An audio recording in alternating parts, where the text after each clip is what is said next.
Bienvenue sur Capsule Santé, une émission télévisée consacrée à vous présenter des histoires de ténacité, d'espoir et de victoire sur le cancer du sein dans un monde où le courage occupe le devant de la scène et où la force rencontre la vulnérabilité. Le cancer du sein n'est pas seulement un diagnostic, c'est un parcours transformateur qui affecte non seulement les personnes qui y sont confrontées, mais aussi leurs familles, amis et communautés. Capsule Santé n'est pas seulement une émission de télévision, c'est une plateforme où se déroulent des histoires extraordinaires de survie, d'amour et d'autonomisation. Notre émission plonge profondément dans la vie de ceux qui ont été touchés par le cancer du sein, des guerriers, des soignants et des défenseurs. Grâce à des entretiens inspirants, des points de vue d'experts et des témoignages sincères, Beyond Pink vise à démystifier les défis, à favoriser la compréhension et à célébrer l'esprit indomptable qui définit le parcours du cancer du sein. Rejoignez-nous alors que nous embarquons dans un voyage au-delà de la couleur rose où des histoires de force émergent de l'adversité, où l'espoir est un phare et où le pouvoir collectif des communautés se rassemble pour soutenir celles qui sont confrontées au cancer du sein. C'est plus qu'une émission de télévision, c'est un mouvement. Parce qu'ensemble, nous allons au-delà de la couleur rose pour peindre une toile de résilience, d'unité et de triomphe. Si vous avez apprécié cette vidéo et souhaitez en voir plus, cliquez sur le bouton d'abonnement et activez la cloche de notification. Vous serez les premiers informés lorsque je publierai de nouvelles vidéos. Cela aiderait notre chaîne à se développer et à toucher plus de personnes. Le tissu adipeux constitue les seins.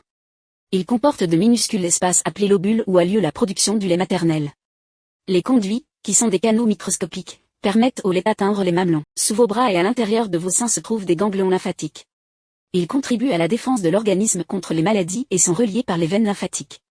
Situ, ou kyste, est le terme désignant le cancer du sein qui survient à l'intérieur des canaux galactophores. Le carcinome canalaire invasif, ou IDC, est le terme utilisé pour décrire les kystes qui se sont étendus au tissu voisin. Les lobules mammaires peuvent générer des cellules anormales. Ce ne sont pas des cancers. Au lieu de cela, ils sont connus sous le nom de carcinome lobulaire in situ, ou LCIS. Ces cellules se transforment en carcinome lobulaire invasif, un type de cancer, lorsqu'elles infiltrent les tissus voisins. Les cancers du sein sont classés par les médecins en fonction de leur comportement. Celui-ci comprend 4 types de cancers, non invasifs, c'est-à-dire que le cancer ne s'est pas propagé en dehors du tissu dans lequel il est né, invasif, c'est-à-dire que le cancer s'est propagé et envahit les tissus sains, récurrents, ce qui signifie que le cancer réapparaît après traitement, et métastatique, ce qui signifie que le cancer s'est propagé à d'autres parties du corps à partir de son emplacement d'origine. Le carcinome canalaire invasif et le carcinome lobulaire invasif sont des formes courantes de cancer du sein. Les formes de cancer du sein suivantes sont moins courantes: cancer du sein métaplasique, inflammatoire, tubulaire et colonial. Le cancer qui s'est propagé du sein à d'autres parties du corps est appelé cancer du sein métastatique. Le foie, les os, les poumons et le cerveau sont les zones les plus souvent touchées. Le cancer du sein métastatique n'a aucun remède connu. L'objectif du traitement est d'augmenter la durée de survie. Grâce au progrès du traitement, les personnes atteintes d'un cancer du sein métastatique survivent désormais 5, 10 ans, voire plus. Aujourd'hui, nous sommes réunis pour parler d'un sujet de la plus haute importance, la prévention du cancer du sein. Le cancer du sein est le cancer le plus répandu chez les femmes dans le monde, mais la bonne nouvelle est que de nombreux cas peuvent être évités grâce à une sensibilisation et à des mesures proactives. Pour commencer, comprenons ce qu'est le cancer du sein.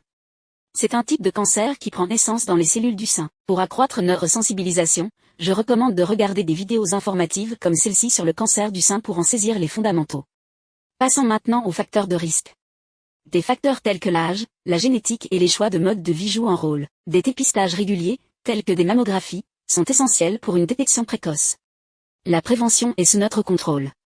Un mode de vie sain réduit considérablement le risque de cancer du sein. Une bonne alimentation, une activité physique régulière et le fait d'éviter le tabac et l'alcool excessif contribuent au bien-être général et réduisent le risque de cancer. L'autonomisation est la clé. Encouragez les auto-examens réguliers des seins et soyez conscient de tout changement. Connaître son corps est un outil puissant dans l'arsenal de prévention. En conclusion, notre compréhension collective et nos mesures proactives peuvent avoir un impact significatif sur la prévention du cancer du sein. En sensibilisant, en adoptant un mode de vie sain et en étant vigilants quant à la détection précoce, nous contribuons à un monde où l'impact du cancer du sein est minimisé. N'oubliez pas que la connaissance, c'est le pouvoir, et que la prévention commence par chacun de nous. Merci de votre attention et continuons à donner la priorité à notre santé. Si vous avez apprécié cette vidéo et souhaitez en voir plus, cliquez sur le bouton d'abonnement et activez la cloche de notification. Vous serez les premiers informés lorsque je publierai de nouvelles vidéos. Cela aiderait notre chaîne à se développer et à toucher plus de personnes. Un élément majeur de la prévention est la nutrition. En étudiant des aliments et des pratiques alimentaires particuliers qui favorisent la santé des seins, nous pouvons offrir encore plus de contexte.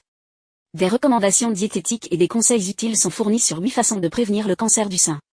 Carcinome du sein, de nombreuses femmes deviennent anxieuses rien qu'en lisant ces mots. Ça a du sens. Tout le monde connaît quelqu'un qui a été touché par la maladie. Cependant, il y a beaucoup de nouvelles positives ces jours-ci concernant le cancer du sein. Nous disposons désormais de plus de connaissances que jamais sur les stratégies de prévention des maladies et les traitements s'améliorent constamment. En prenant ces 8 mesures, votre risque de cancer du sein peut être réduit. Même si toutes les femmes ne bénéficieront pas de chaque intervention, la plupart d'entre elles peuvent prendre certaines mesures pour améliorer la santé de leur sein. De plus, même un petit ajustement peut être avantageux. Parce que c'est un refrain courant, il est simple de l'ignorer. Mais tout le monde devrait s'efforcer de maintenir un poids santé. En particulier après la ménopause, le surpoids peut augmenter le risque de développer plusieurs tumeurs malignes, notamment le cancer du sein. Faire de l'exercice fréquemment est l'une des choses les plus saines que vous puissiez faire. Cela peut augmenter la vitalité et l'humeur. Cela peut soutenir une gestion saine du poids. De plus, cela peut réduire le risque de développer un certain nombre de maladies graves, comme le cancer du sein. Même si vous ne pouvez passer que 30 minutes par jour à faire de l'exercice, n'importe quelle quantité vaut mieux que rien. Consommez des fruits et des légumes et évitez l'alcool. Le risque de cancer du sein peut être réduit grâce à une alimentation nutritive.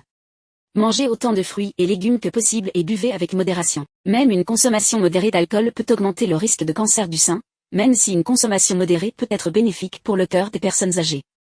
De plus, s'abstenir de consommer de l'alcool est globalement l'option la plus saine en raison des dangers qui y sont associés. Arrêtez de fumer en plus des nombreux autres risques pour la santé que cela pose. Le tabagisme est lié à au moins 15 autres tumeurs malignes, dont le cancer du sein. Essayez d'arrêter de fumer dès que possible. Il est presque toujours possible d'en récolter les fruits. Vous en êtes capable. De plus, demander de l'aide peut augmenter vos chances d'arrêter définitivement. Dans la mesure du possible, l'allaitement réduit le risque de cancer du sein lorsqu'il est pratiqué chez tous les enfants pendant une période d'1 an ou plus. La santé de l'enfant en bénéficiera également grandement. Contactez votre pédiatre, l'hôpital ou l'agence de santé locale pour obtenir de l'aide ou des informations concernant l'allaitement. Évitez les pilules contraceptives, surtout si vous fumez ou si vous avez plus de 35 ans. La pilule contraceptive présente des avantages et des inconvénients. Les risques sont moindres pour les femmes plus jeunes. Les femmes qui utilisent des pilules contraceptives courent un risque légèrement plus élevé de développer un cancer du sein. Ce danger disparaît dès l'arrêt du traitement. Lorsqu'une femme utilise la pilule, le risque de crise cardiaque et d'accident vasculaire cérébral est également élevé, surtout si elle fume. Cependant, une utilisation à long terme peut également présenter des avantages significatifs, notamment une diminution du risque de cancer de l'utérus, du côlon et de l'ovaire, ainsi qu'une grossesse évitée. Ainsi, il a aussi beaucoup d'atouts. Une façon de réduire vos risques de cancer du sein si cela vous inquiète vraiment est de ne pas prendre de pilules contraceptives. L'utilisation à long terme d'un traitement hormonal de la ménopause pour éviter les maladies chroniques n'est pas conseillée. Selon des études, cela a un impact contradictoire sur la santé, augmentant le risque de certaines maladies tout en réduisant d'autres. Le risque de cancer du sein est également augmenté par les hormones estrogènes seules et estrogènes plus progestatives. Les femmes qui reçoivent un traitement hormonal pour la ménopause devraient le faire pendant le moins de temps possible. Votre médecin est la personne idéale avec qui discuter des avantages et des inconvénients de l'hormonothérapie ménopausique. La prise de médicaments sur ordonnance, le tamoxifène et le raloxifène, peut réduire considérablement l'incidence du cancer du sein chez les femmes présentant un risque élevé de développer la maladie, même si ces médicaments ne sont généralement pas considérés comme des comportements sains. Ces médicaments puissants, approuvés par la FDA pour la prévention du cancer du sein, peuvent avoir des effets négatifs et tout le monde ne devrait donc pas les utiliser. Consultez votre médecin pour savoir si le raloxifène ou le tamoxifène est le meilleur médicament pour vous si vous pensez présenter un risque élevé. N'oubliez pas de passer des mammographies pour le dépistage du cancer du sein, car cela peut sauver des vies. Bien qu'il ne puisse pas prévenir le cancer, il peut contribuer à sa détection précoce et à un traitement plus gérable. À partir de 40 ans, la majorité des femmes devraient passer une mammographie annuelle. Les mammographies devront peut-être commencer plus tôt pour les femmes qui sont plus susceptibles de développer un cancer du sein. Ainsi, dès l'âge de 30 ans, il est essentiel de discuter de tout facteur de risque potentiel de cancer du sein avec un médecin et de voir si un dépistage précoce peut être bénéfique. Il n'est pas conseillé d'effectuer des auto-examens de routine des seins à des fins de dépistage. Ils ne se sont pas révélés bénéfiques. Cependant, vous devez rester conscient de vos seins et informer rapidement un professionnel de la santé si vous observez des changements dans leur apparence ou leurs sensations. En conclusion, examinons d'autres stratégies de prévention du cancer du sein. Nous explorerons les recherches émergentes, les technologies innovantes et les initiatives communautaires qui renforcent encore nos efforts de prévention. N'oubliez pas que notre voyage vers un monde sans cancer du sein se poursuit avec chaque choix éclairé que nous faisons. Merci de votre attention et soyons solidaires dans la lutte contre le cancer du sein. Si vous avez apprécié cette vidéo et souhaitez en voir plus, cliquez sur le bouton d'abonnement et activez la cloche de notification.